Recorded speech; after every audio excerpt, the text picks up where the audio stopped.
Aujourd'hui, on va discuter sur des propos qui m'ont fait mal, que je trouve écœurants et injustifiables.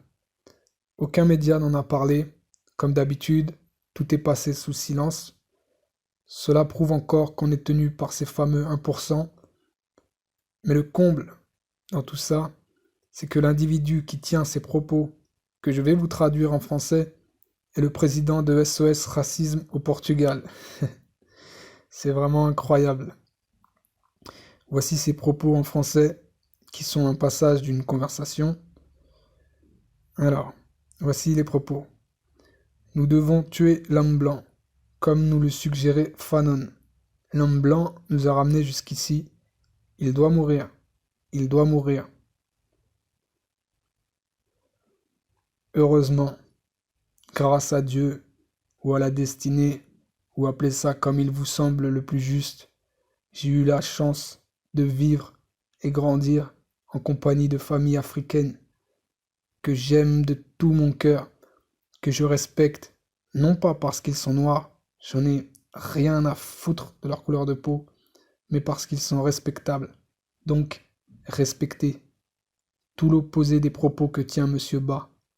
D'ailleurs, je connais des bonnes personnes qui s'appellent Ba, et par respect pour eux, je vais pas t'appeler comme ça. Je vais t'appeler Kuba. Je dirais même Kubard. Kubard, ça veut dire lâche en portugais. Comment oses-tu souhaiter la mort d'une ethnie entière? Même si c'est métaphoriquement, parce que tu diras sûrement ça, vu que tu n'assumeras pas tes propos, vu que tu es un Kubard qui vit, mange et gagne de l'argent dans le continent de l'homme blanc. Ces blancs qui, pour 95% de l'Europe, sont issus de la paysannerie et n'ont jamais mis un fucking pied en Afrique. Ces blancs qui bossent ardument pour finir les fins de mois dignement. Tu sais, les gens mauvais comme toi, chez moi on leur dit Devias ter vergonha de falar assim. Tu devrais avoir honte de parler comme ça. Même les talmudistes qui nous ont fait du mal, qui nous font du mal, qui comptent encore nous faire du mal, même ces ignobles cœurs, je ne leur souhaite pas la mort. Tout ce que je leur souhaite, c'est qu'ils reprennent la raison pour le bien de l'humanité et de notre planète.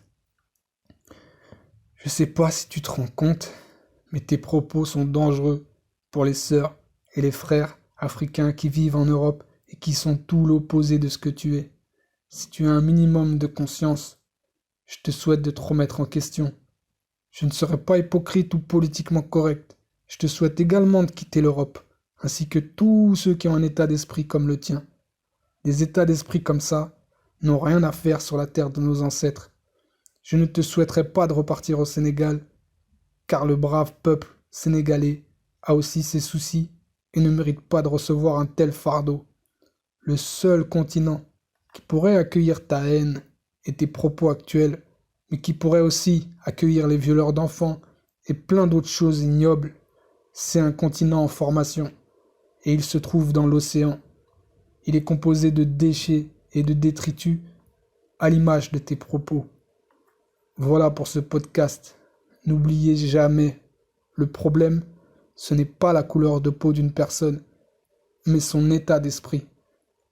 À l'avenir, nous devons être tous unis pour le bien et la justice, et pas uniformisés ou divisés. Le combat qu'on doit mener est avant tout contre soi-même, afin qu'il soit collectif par la suite. Voilà, paix à tous sans exception, même à toi, Mamad, le Koubard.